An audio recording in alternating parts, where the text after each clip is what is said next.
Next topic देखो, Einstein photoelectric equation, double star लगा लो, very very important. Einstein की photo electric equation हम लोग स्टडी करेंगे। यहाँ पे हमने एक मेटल सरफेस दिखा रखी है जिसके अंदर बहुत सारे फ्री इलेक्ट्रॉन घूम रहे हैं, ठीक है। अब मान लो इसके ऊपर आप कुछ न्यू फ्रीक्वेंसी की लाइट या रेडिएशन इंसिडेंट करते हो। जो इंसिडेंट रेडिएशन है उसकी फ्रीक्वेंसी क्या है, न्यू के बराबर है, जो कि थ्रेशोल्ड फ्रीक्वेंसी से ज्यादा है। इस मेटल सरफेस के लिए जो थ्रेशोल्ड फ्रीक्वेंसी होगी उससे ज्यादा फ्रीक्वेंसी की लाइट आप यूज कर रहे हो, ठीक है। अब जो फोटोन आ रहा होगा यहाँ पे, जो सरफेस के ऊपर गिरेगा, उसकी एनर्जी कितनी होगी, तो इंसिडेंट रेडिएशन की फ्रीक्वेंसी है न्यू, तो आने वाले फोटोन की एनर्जी बनेगी h न्यू के बराबर। ये एनर्जी इस सरफेस के किसी इलेक्ट्रॉन को मिलेगी। अब जब इलेक्ट्रॉन को एनर्जी मिलती है तो वो बाहर निकलने की कोशिश करेगा, इस मेटल सरफेस को छोड़ के बाहर जाने की कोशिश कर रहा होगा इलेक्ट्रॉन, ठीक है। तो ये जैसे एक इलेक्ट्रॉन है, इसको ये एनर्जी मिली h न्यू के बराबर, और ये इलेक्ट्रॉन इस मेटल सरफेस को छोड़ के बाहर जाने की कोशिश कर रहा होगा, तो बाहर निकलने के लिए कुछ एनर्जी खर्च होगी। जो बाहर निकलने के लिए मिनिमम एनर्जी की रिक्वायरमेंट होती है, उस एनर्जी को हम बोलते हैं वर्क फंक्शन। वर्क फंक्शन का मतलब क्या है, वर्क फंक्शन का मतलब है वो मिनिमम एनर्जी जिसको एब्जॉर्ब करके इलेक्ट्रॉन मेटल की सरफेस को छोड़ के बाहर जा पाएगा। तो जितनी भी एनर्जी फोटोन की फॉर्म में इलेक्ट्रॉन को मिली होगी, उसका कुछ पार्ट बाहर निकलने में खर्च हो गया, कितना, फाई नॉट के बराबर। तो जो फाई नॉट एनर्जी है, जिसको हम वर्क फंक्शन भी बोल सकते हैं, इतनी एनर्जी तो इसने बाहर निकलने में खर्च कर दी। बाकी जो एनर्जी इसके पास बची होगी इलेक्ट्रॉन के पास, वो किस फॉर्म में होगी, काइनेटिक एनर्जी की फॉर्म में, क्योंकि जब इलेक्ट्रॉन बाहर निकल रहा है तो उसके पास में क्या होगी, कुछ काइनेटिक एनर्जी होगी। और मैं ये सरफेस के इलेक्ट्रॉन के लिए बात कर रहा हूं, तो उसके पास काइनेटिक एनर्जी क्या होगी, मैक्सिमम होगी। क्योंकि अगर इलेक्ट्रॉन अंदर से आएगा, मान लो कि अंदर वाले किसी इलेक्ट्रॉन को एनर्जी दी आपने, मान लो इस इलेक्ट्रॉन को एनर्जी मिली, तो जब ये निकलने की कोशिश कर रहा होगा तो ये किसी दूसरे इलेक्ट्रॉन से टकरा सकता है, किसी एटम से टकरा सकता है, तो इसकी एनर्जी का लॉस हो सकता है, और उसकी वजह से इसके बाद जो काइनेटिक एनर्जी बचेगी वो थोड़ी सी कम हो जाएगी।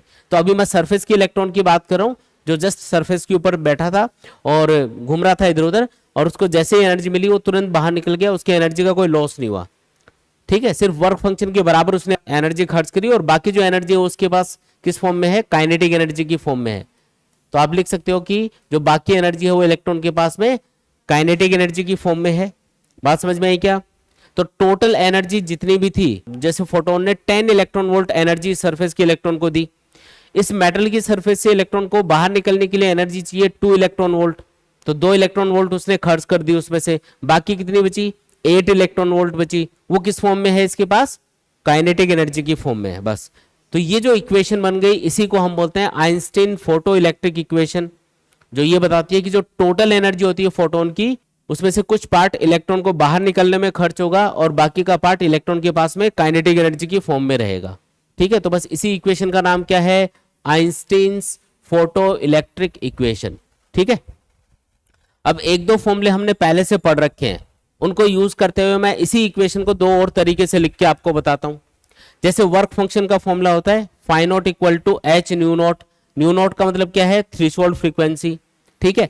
और जो मैक्सिमम काइनेटिक एनर्जी होती है इलेक्ट्रॉन की, इसका भी एक फॉर्मूला होता है स्टॉपिंग पोटेंशियल के टर्म्स में, ईवी नॉट, ऐसा लिख सकते हैं इसको। आया समझ में? तो यहां पे अगर मैं इस इक्वेशन के अंदर फाई नॉट को लिख दूं एच न्यू नॉट, क्या लिख दें, एच न्यू नॉट, और काइनेटिक एनर्जी को हम लिख दें ईवी नॉट, ठीक है। तो ये एक और तरीका हो गया जिससे आप आइंस्टीन फोटो इलेक्ट्रिक इक्वेशन को रिप्रेजेंट कर सकते हो, उसको लिख सकते हो इस तरीके से। अगर इसी इक्वेशन को वेवलेंथ की टर्म्स में लिखना हो, इंसिडेंट रेडिएशन की वेवलेंथ या थ्रेशोल्ड वेवलेंथ की टर्म्स में, तो एक सिंपल सा काम करना है, फ्रीक्वेंसी और वेवलेंथ में एक रिलेशन होता है nu equal to C by lambda, और अगर न्यू नॉट को लैम्डा से रिलेट करना हो तो आप लिखोगे nu not equal to C by lambda not.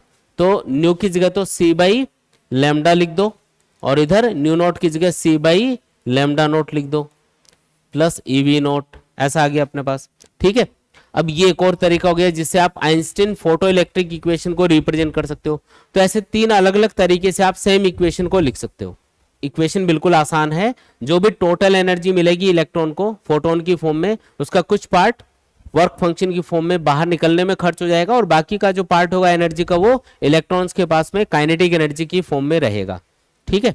तो इसी का नाम क्या है, आइंस्टीन फोटो इलेक्ट्रिक इक्वेशन। काफी इंपॉर्टेंट है एग्जाम के पॉइंट ऑफ व्यू से, डबल स्टार लगा लेना, बहुत बार एग्जाम में पूछा जाता है इसको। ठीक है, देख लो, इसमें कोई भी डाउट है तो बताओ। कोई डाउट नहीं है, चलो फिर आगे बढ़ते हैं। नेक्स्ट आपको एक क्वेश्चन दिया हुआ है, ultraviolet radiation of different frequencies nu1 and nu2 are incident on two photosensitive materials having work function w1 and w2, w1 is greater than w2 respectively. ये आपको w1 और w2 में रिलेशन दे रखा है, और जो आप दो अलग अलग मेटल यूज कर रहे हो उनके लिए वर्क फंक्शन दे रखा है w1 और w2। ठीक है, पहला वाला मेटल है उसके लिए वर्क फंक्शन है w1, दूसरी वाली मेटल के लिए वर्क फंक्शन है w2, और क्वेश्चन में बता रखा है कि w1 क्या है, w2 से ज्यादा है। ठीक है जी। The kinetic energy of the emitted electrons is same.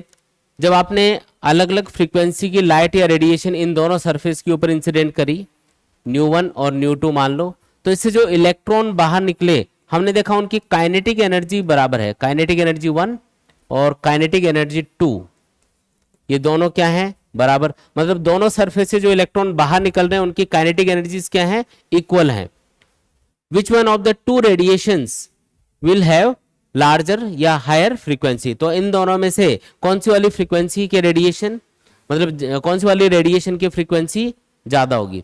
आपको ये बताना है इस क्वेश्चन में कि ये जो रेडिएशन इंसिडेंट किए जा रहे हैं दोनों सरफेस के ऊपर, इनमें से किसकी फ्रीक्वेंसी ज्यादा रही होगी, ताकि सेम काइनेटिक एनर्जी के साथ में इलेक्ट्रॉन बाहर निकल रहे हो, जबकि w1 w2 से ज्यादा है। w मतलब क्या है, वर्क फंक्शन। यहाँ पे फाइव नॉट की जगह W का सिंबल यूज किया, उससे कोई फर्क नहीं पड़ता, एक ही बात है।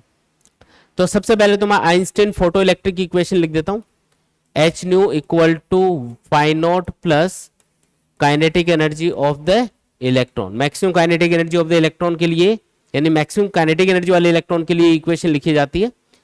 तो ये है आइंस्टीन फोटो इलेक्ट्रिक इक्वेशन। इसमें क्या चीज सेम बता रखी है, दोनों टाइप के रेडिएशन के लिए काइनेटिक एनर्जी सेम बता रखी है कि जो इलेक्ट्रॉन बाहर निकलेंगे उनकी काइनेटिक एनर्जी सेम है।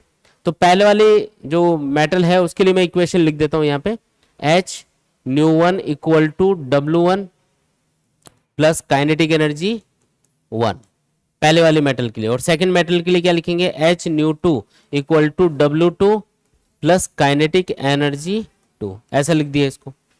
अगर मैं दोनों इक्वेशंस को सब्ट्रैक्ट कर दूं, फर्स्ट और सेकंड इक्वेशन को अगर सब्ट्रैक्ट कर दिया जाए, ठीक है, तो यहां पे इन दो पहली इक्वेशन में से दूसरी इक्वेशन माइनस कर रहा हूं, तो H तो मैंने कॉमन ले लिया, H कॉमन लेने से nu1 माइनस nu2 आएगा ब्रैकेट में, और इधर क्या आएगा W1 माइनस W2। और क्योंकि kinetic energy 1 and 2 are equal, question के अकॉर्डिंग काइनेटिक एनर्जी 1 और काइनेटिक एनर्जी 2 ये क्या है, बराबर हैं। इलेक्ट्रॉन्स की काइनेटिक एनर्जी दोनों मेटल्स के लिए बराबर है, तो ये काइनेटिक एनर्जी वाली टर्म कैंसिल हो जाएगी। अब ये इक्वेशन बन गई अपने पास। इसने बोला कि W1 W2 से ज्यादा है, अगर W1 W2 से ज्यादा है तो ये जो वैल्यू आएगी ये पॉजिटिव आएगी। अब इधर क्या लिखा है, H जो कि प्लांक कांस्टेंट है, ये एक पॉजिटिव वैल्यू होती है, और ये क्या लिखा है, nu1 माइनस nu2, है ना। और इसको सॉल्व करने पे जो आंसर बन रहा होगा सामने की तरफ, ये क्या आ रहा है, पॉजिटिव आ रहा है। इसका मतलब ये है, अगर मैं इसको सिंप्लीफाई करके लिखूं, चलो nu1 minus nu2 equal to W1 minus W2 divided by H। तो क्योंकि W1 माइनस W2 की वैल्यू हमेशा पॉजिटिव आएगी, क्योंकि W1 W2 से ज्यादा है, तो ये वैल्यू पॉजिटिव बनेगी, ये आंसर पॉजिटिव बनेगा। और ये वैल्यू अगर पॉजिटिव आ रही है मतलब nu1 nu2 से ज्यादा होना चाहिए, क्योंकि ये डिफरेंस अगर पॉजिटिव आ रहा है, इन दोनों का डिफरेंस अगर पॉजिटिव निकल के आ रहा है सॉल्व करने पे, इसका मतलब nu1 क्या है, nu2 से ज्यादा है, तभी ऐसा रहा होगा। अदरवाइज अगर nu1 कम होता है, nu2 ज्यादा होता, तो ये आंसर नेगेटिव में आता। फिर ये पॉजिटिव में आ रहा है ना, W1 W2 से ज्यादा है। जैसे ये 10 है, ये 5 है, तो 10 माइनस 5 आएगा। 5 को प्लांक कांस्टेंट से डिवाइड करके सॉल्व करोगे तो कुछ पॉजिटिव आंसर बनेगा। तो आंसर पॉजिटिव आने का मतलब है nu1 nu2 से ज्यादा होगा। तो बताओ कौन सा वाले रेडिएशन की फ्रीक्वेंसी ज्यादा है, फर्स्ट वाली मेटल के ऊपर जो रेडिएशन इंसिडेंट हो रहे हैं ये वाली फ्रीक्वेंसी ज्यादा होगी। इस तरीके से पता लगा लेंगे। तो ये जो आइंस्टीन फोटो इलेक्ट्रिक इक्वेशन है, ये इस तरीके से आपको यूज करनी है। आया समझ में? आगे बढ़ते हैं, नेक्स्ट क्वेश्चन देखो। The following graph shows the variation of stopping potential V0 with the frequency nu of the incident radiation for two photosensitive metals X and Y. दो अलग अलग फोटो सेंसिटिव मेटल्स हैं, उनके लिए graph बनाया गया है। Which of the metals has larger threshold wavelength, give reason. इन दोनों में से कौन सी वाली मेटल की थ्रेशोल्ड वेवलेंथ ज्यादा होगी, उसका रीजन भी बताना है और आंसर बताना है। ठीक है जी।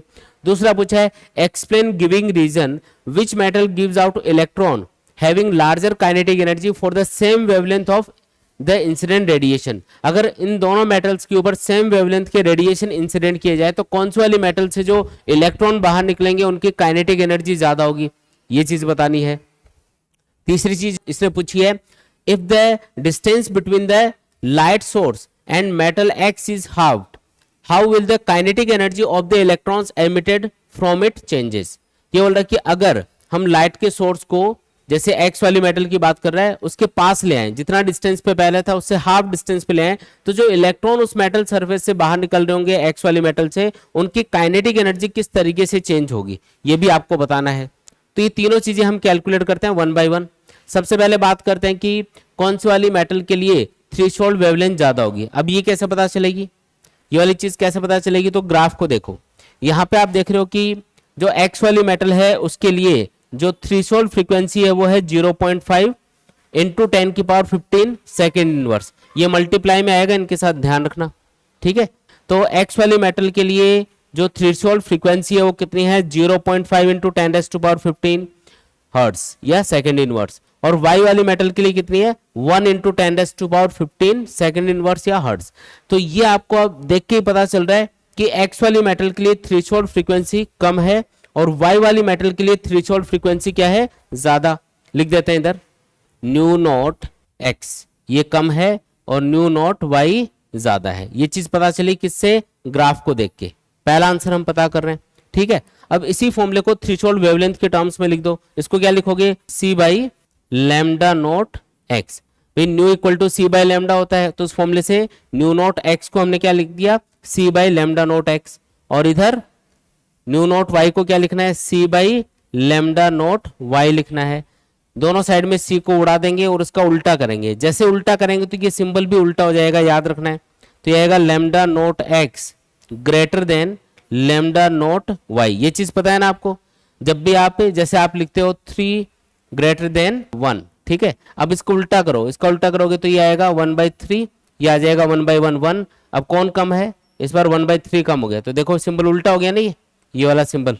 तो याद रखना है कि जब भी आप इन वैल्यूज का उल्टा करोगे, रेसिप्रोकल करोगे, तो ये सिंबल उल्टा हो जाएगा। पहले इधर खुला हुआ है इसका मुंह, अब ये इधर हो जाएगा, जिसका मतलब होगा कि लैम्डा नॉट एक्स क्या होगा ज्यादा होगा लैम्डा नॉट वाई के कंपैरिजन में। तो पहला आंसर अपने पास आ गया कि जो थ्रेशोल्ड वेवलेंथ है वो एक्स वाली मेटल के लिए ज्यादा होगी वाई के कंपैरिजन में। दूसरा आंसर पता करते हैं। एक्सप्लेन गिविंग रीजंस विच metal gives out electron having larger kinetic energy. कौन सी वाली मेटल से ज्यादा काइनेटिक एनर्जी वाले इलेक्ट्रॉन बाहर निकलेंगे, जबकि इंसिडेंट रेडिएशन की वेवलेंथ हमने सेम रखी। भाई जो रेडिएशन इंसिडेंट किए जा रहे हैं एक्स और वाई मेटल के ऊपर, अगर उनकी वेवलेंथ सेम है इसका मतलब उनकी फ्रीक्वेंसी भी सेम होगी, मतलब सेम एनर्जी के फोटोन इन दोनों मेटल सरफेस के इलेक्ट्रॉन्स को मिलेंगे। लेकिन आइंस्टीन फोटो इलेक्ट्रिक इक्वेशन ये बोलती है कि जो एच न्यू बराबर होता है phi not plus maximum kinetic energy of electron. इस इक्वेशन के अकॉर्डिंग आप ये देख के बता सकते हो कि अगर आने वाले फोटोन की एनर्जी सेम है दोनों मेटल सरफेस के लिए, तो एच न्यू की वैल्यू तो सेम कर दी हमने। हमको पूछा कि काइनेटिक एनर्जी मैक्सिमम किसके लिए ज्यादा होगी, तो इसको अलग कर लो एक बार समझने के लिए। ये बराबर होगी H nu minus phi not के। तो जिस मेटल के लिए फाई नॉट की वैल्यू यानी कि वर्क फंक्शन की वैल्यू कम आएगी उसके लिए काइनेटिक एनर्जी ज्यादा आएगी, क्योंकि ये वैल्यू अगर कम रहेगी तो एच न्यू में से सब्ट्रैक्ट होने वाली वैल्यू कम होने से आंसर बड़ा आएगा, यानी कि काइनेटिक एनर्जी ज्यादा आएगी। और अगर फाई नॉट की वैल्यू ज्यादा रहेगी तो फिर एच न्यू में से ये माइनस होगा तो एक छोटी वैल्यू आएगी अपने पास, मतलब काइनेटिक एनर्जी कम आ रही होगी। फिर फाई नॉट का फॉर्मूला याद है ना सबको, फाई नॉट इक्वल टू क्या होता है एच न्यू नॉट, या फिर H C by lambda not भी इसको लिख सकते हो। तो अगर आने वाले फोटोन की एनर्जी या आने वाले फोटोन की वेवलेंथ और फ्रीक्वेंसी सेम है तो जो एच न्यू की वैल्यू है वो तो दोनों के लिए, दोनों मेटल्स के लिए कॉमन हो गई। फाई नॉट के ऊपर डिपेंड करेगा कि काइनेटिक एनर्जी कौन सी वाली मेटल सरफेस से निकलने वाले इलेक्ट्रॉन्स की ज्यादा होगी। जिस मेटल के लिए फाई नॉट की वैल्यू कम होगी, फाई नॉट किस पे डिपेंड कर रहा है, न्यू नॉट पे, न्यू नॉट कितना है, एक्स के लिए कम है 0.5 है और वाई के लिए कितना है 1, ये ज्यादा है। इसका मतलब एक्स वाली मेटल के लिए फाई नॉट क्या होगा, कम, और वाई वाली मेटल के लिए फाई नॉट क्या होगा, ज्यादा। इसका मतलब एक्स वाली मेटल के लिए अगर फाई नॉट कम है तो kinetic energy of emitted electron क्या आएगी, उसके लिए ज्यादा आएगी। तो एक्स वाली मेटल के लिए जो एमिट होने वाले इलेक्ट्रॉन्स है उनकी काइनेटिक एनर्जी ज्यादा होगी, किसकी कंपैरिजन में, वाई की कंपैरिजन में। बोलो आया क्या समझ में? भाई सिंपल सी बात है, थ्रेशोल्ड फ्रीक्वेंसी किसके लिए कम है, एक्स वाली मेटल के लिए, तो इसके लिए वर्क फंक्शन भी तो कम होगा फॉर्मूले के अकॉर्डिंग। ठीक है, वर्क फंक्शन कम होगा इसके लिए, तो उस फॉर्मूले के according H nu minus phi not करोगे तो फाई नॉट अगर कम है एक्स वाली मेटल के लिए तो काइनेटिक एनर्जी ऑब्वियसली ज्यादा आएगी। सिंपल सा रिलेशन बन गया, इस तरीके से पता कर सकते हो। तीसरी चीज देखते हैं, इसने बोला कि if the distance between the light source and metal x is half. जैसे मान लो कि पहले मेटल यहां पे रखी हुई थी और लाइट का सोर्स यहां पे लगाया हुआ था, ये लाइट का सोर्स है, इनके बीच का डिस्टेंस था आर। अभी इस लाइट के सोर्स को यहां पे ले आए हम, अब ये डिस्टेंस कितनी हो गई, r/2, हाफ कर दिया डिस्टेंस। तो इससे क्या फर्क पड़ेगा, मतलब यहां से जो इलेक्ट्रॉन बाहर निकल रहे होंगे उनकी काइनेटिक एनर्जी पे क्या फर्क पड़ेगा। देखो जब लाइट के सोर्स को आप पास लेके आओगे तो क्या इस लाइट के सोर्स की फ्रीक्वेंसी चेंज हो जाएगी, सोच के बताना। लाइट के सोर्स की फ्रीक्वेंसी कब चेंज होती है, जब आप लाइट का सोर्स ही बदल देते हो। रेड कलर का कोई लाइट का सोर्स है उसको येलो कलर से रिप्लेस कर दिया, या ब्लू कलर की लाइट के सोर्स से रिप्लेस कर दिया, तो फ्रीक्वेंसी चेंज होगी। फ्रीक्वेंसी और कलर लाइट के सोर्स के ऊपर डिपेंड करता है। तो आप लाइट के सोर्स को करीब लेके आ रहे हो, इस मेटल सरफेस के पास लेके आ रहे हो, तो यहां पे लाइट के सोर्स की फ्रीक्वेंसी चेंज नहीं हुई, तो आने वाले जो फोटॉन्स हैं उनकी एनर्जी चेंज होगी क्या, एनर्जी चेंज नहीं होगी। भाई आने वाले फोटोन की एनर्जी किस चीज पे डिपेंड करती है कि लाइट के सोर्स की फ्रीक्वेंसी कितनी है। क्या आपने फ्रीक्वेंसी चेंज करी है क्या इस लाइट के सोर्स को पास लाके, नहीं, फ्रीक्वेंसी तो उतनी की उतनी है। अगर फ्रीक्वेंसी उतनी की उतनी है तो आने वाले फोटोन की एनर्जी भी उतनी की उतनी होगी। एनर्जी अगर उतनी है तो फिर जो इलेक्ट्रॉन बाहर निकलेंगे उनकी काइनेटिक एनर्जी भी उतनी होगी जितनी पहले रही होगी, यानी कि काइनेटिक एनर्जी पे कोई भी फर्क नहीं पड़ेगा। ये किसी एक्स वाली मेटल के लिए बात हो रही है तो इसके लिए काइनेटिक एनर्जी पहले जितनी थी इलेक्ट्रॉन्स की मैक्सिमम उतनी ही बाद में रहेगी, कोई चेंज नहीं आएगा उसमें। ठीक है, तो कुछ तो फर्क पड़ रहा होगा लाइट के सोर्स को पास लाने से। एक चीज पे फर्क पड़ेगा, जो लाइट का सोर्स है अगर आप पास लेके आओगे तो जो लाइट इस सरफेस के ऊपर गिर रही होगी उसकी इंटेंसिटी बढ़ जाएगी, क्योंकि पहले लाइट का सोर्स दूर था तो यहाँ पे जो लाइट गिर रही थी उसकी इंटेंसिटी कम थी, क्योंकि लाइट का सोर्स दूर हो गया ना। जितना लाइट का सोर्स इस मेटल सरफेस के पास आएगा लाइट के सोर्स की इंटेंसिटी जो इस मेटल सरफेस पे गिर रही होगी वो बढ़ती जाएगी। अगर इंटेंसिटी बढ़ेगी तो क्या बढ़ जाता है, नंबर ऑफ फोटोन बढ़ जाते हैं, तो इस सरफेस पे गिरने वाले फोटोन बढ़ जाएंगे। उनकी एनर्जी उतनी की उतनी रहेगी लेकिन फोटोन का नंबर बढ़ जाएगा, और ज्यादा फोटोन सरफेस पे गिर रहे होंगे तो ज्यादा इलेक्ट्रॉन फ्री हो पाएंगे। ठीक है, याद रखना है, ज्यादा इलेक्ट्रॉन फ्री होंगे तो ज्यादा करंट आपको मिल सकता है सर्किट के अंदर, बाकी energy of maximum kinetic energy of electron change नहीं होगी। याद रखना है, ये कोई भी लाइट का सोर्स होता है ना उसकी जो इंटेंसिटी होती है वो डिस्टेंस के स्क्वायर के इनवर्सली प्रोपोर्शनल होती है, ये याद रखना है आपको। अगर लाइट के सोर्स को आप हाफ डिस्टेंस पे रखोगे तो आर को अगर आपने r/2 कर दिया तो इंटेंसिटी 4 टाइम्स बढ़ जाएगी, क्योंकि r/2 का स्क्वायर करोगे r²/4, 4 ऊपर चला जाएगा, यानी कि इंटेंसिटी पहले से 4 गुना हो गई। यानी कि अब 4 गुना ज्यादा इलेक्ट्रॉन यहाँ पे मेटल सरफेस से बाहर निकलेंगे, जिससे 4 गुना ज्यादा आपको करंट मिलेगा, लेकिन जो निकलने वाले इलेक्ट्रॉन्स हैं उनकी काइनेटिक एनर्जी चेंज नहीं होगी, ये भी याद रखना है। आया समझ में? देखो एक और क्वेश्चन दिया हुआ है, radiations of frequency 10⁻15 Hz are incident on two photosensitive surface A and B. Following observations are recorded. दो अलग अलग मेटल सरफेस है उनके ऊपर सेम फ्रीक्वेंसी के रेडिएशन हम डाल रहे हैं। ये कोई मेटल A है, इसके ऊपर भी हमने 10⁻15 Hz फ्रीक्वेंसी की लाइट डाली, और दूसरी वाली जो मेटल है जिसका नाम है B उसके ऊपर भी हमने क्या किया, 10⁻15 Hz फ्रीक्वेंसी की लाइट डाली। तो फ्रीक्वेंसी दोनों के लिए क्या है, सेम। फिर इसने क्या बोला, सरफेस ए के लिए no photoelectric emission take place. जो सरफेस ए है उससे कोई भी फोटो इलेक्ट्रिक एमिशन नहीं हुआ, मतलब कोई भी इलेक्ट्रॉन बाहर नहीं निकल पाया।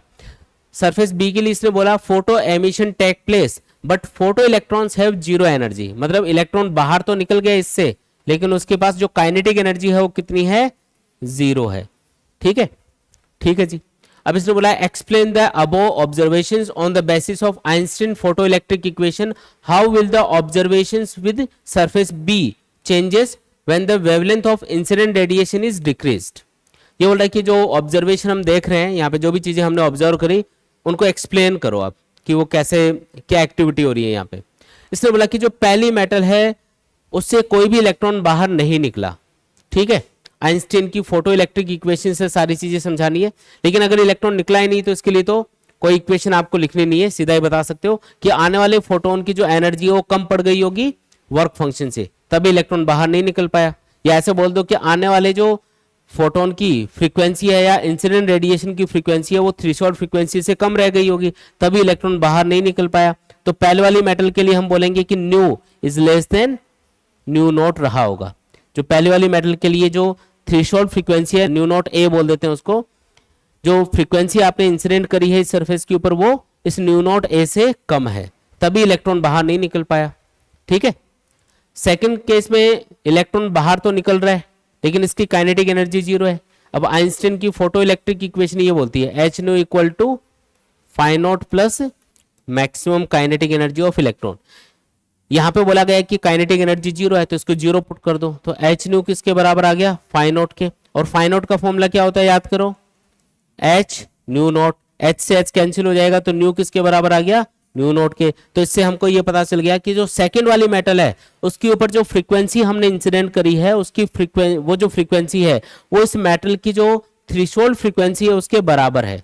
यानी कि ये वाला जो रेडिएशन आपने डाला इस सरफेस के ऊपर जिसकी फ्रीक्वेंसी न्यू है वो किसके बराबर है, यहाँ पे न्यू नॉट के बराबर है फॉर मेटल बी, ऐसा बोल सकते हो। ये बात समझ में आई क्या? ठीक है, आइंस्टीन की फोटो इलेक्ट्रिक इक्वेशन से समझाया हमने इसको, बिल्कुल इजीली समझ में आ गया ये। फिर इसने ये बोला कि अगर मैं सेकंड वाली मेटल के ऊपर, इस मेटल बी के ऊपर अगर इंसिडेंट रेडिएशन की वेवलेंथ डिक्रीज कर दूं, आने वाले जो रेडिएशन उनकी वेवलेंथ को कम कर दिया जाए। यहाँ पे एक चीज बताओ कि अगर वेवलेंथ को कम किया जाएगा तो उससे फ्रीक्वेंसी क्या होगी, इंक्रीज होगी, क्योंकि वेवलेंथ और फ्रीक्वेंसी में क्या रिलेशन होता है, lambda equal to C by nu. दोनों लैम्डा और न्यू ये दोनों इनवर्सली प्रोपोर्शनल है। अगर लैम्डा को कम किया जाएगा तो न्यू यानी कि फ्रीक्वेंसी बढ़ जाएगी। अगर फ्रीक्वेंसी बढ़ेगी, आने वाले रेडिएशन की फ्रीक्वेंसी बढ़ेगी तो आने वाले फोटोन की एनर्जी भी बढ़ जाएगी इस फॉर्मूले के according, E equal to H nu. और अगर एनर्जी ऑफ द फोटोन बढ़ेगी तो जो इलेक्ट्रॉन बाहर निकलेंगे उनकी काइनेटिक एनर्जी भी बढ़ जाएगी। अभी तो काइनेटिक एनर्जी जीरो है, लेकिन अगर आप इंसिडेंट रेडिएशन की फ्रीक्वेंसी बढ़ाते हो या वेवलेंथ को कम करते हो, एक ही बात है। ठीक है, तो आने वाले फोटोन की एनर्जी बढ़ेगी जिससे ज्यादा काइनेटिक एनर्जी के साथ में इलेक्ट्रॉन बाहर निकल पाएगा, मतलब काइनेटिक एनर्जी इंक्रीज हो जाएगी।